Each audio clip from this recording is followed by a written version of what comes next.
It's the Daily Beat on K-Bay 103.9 is the last one of May, and we're chatting with Dakota Morrissey, news editor at dailytrib.com.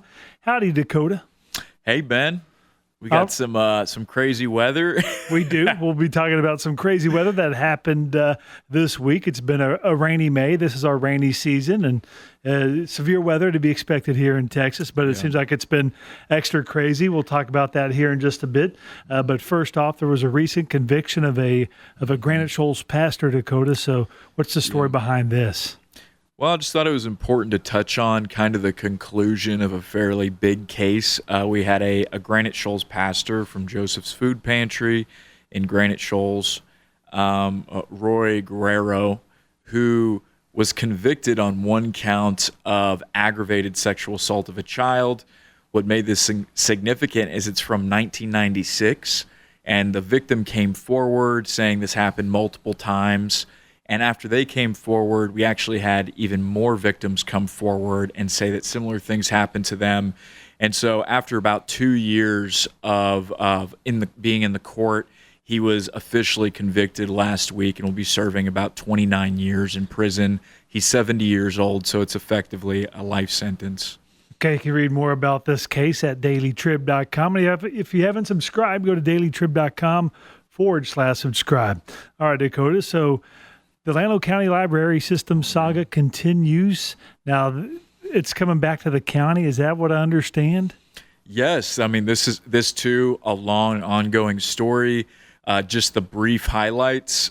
Llano County officials removed several books from the library, and then a group of Llano County residents say, hey, we think you did this discriminatorily. Some of them had LGBTQ themes, kind of racial history, like there's a book about the history of the KKK, and then several kind of children's books that are, I guess, for lack of a better word, referred to as butt and fart books, like in the actual court documents.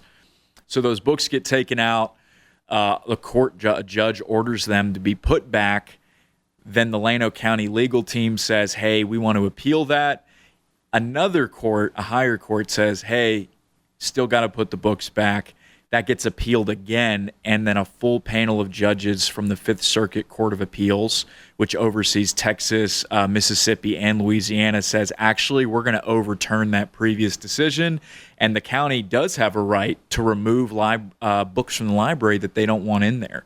So now we're at this position where it's up to the plaintiffs, these Llano County residents who filed the lawsuit, to decide whether or not they want to take this all the way to the Supreme Court or just accept the current decision, which is that the county has the right to pull out books for whatever reason it wants to.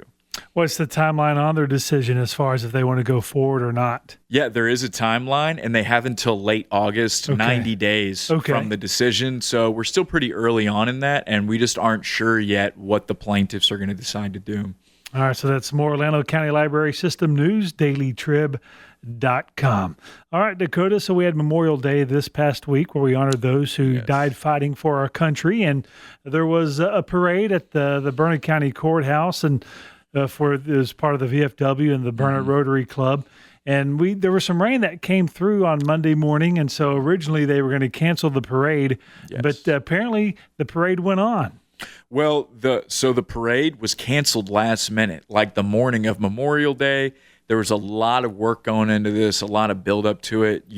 Mac from K-Bay spoke with the organizers in the morning. And then that morning there was a lot of rain kind of early.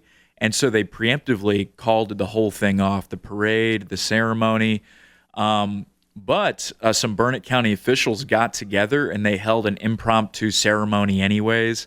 And there ended up not being really any rain by the time this ceremony happened. And I thought it was really cool that they went ahead and did that anyway. They had prayer.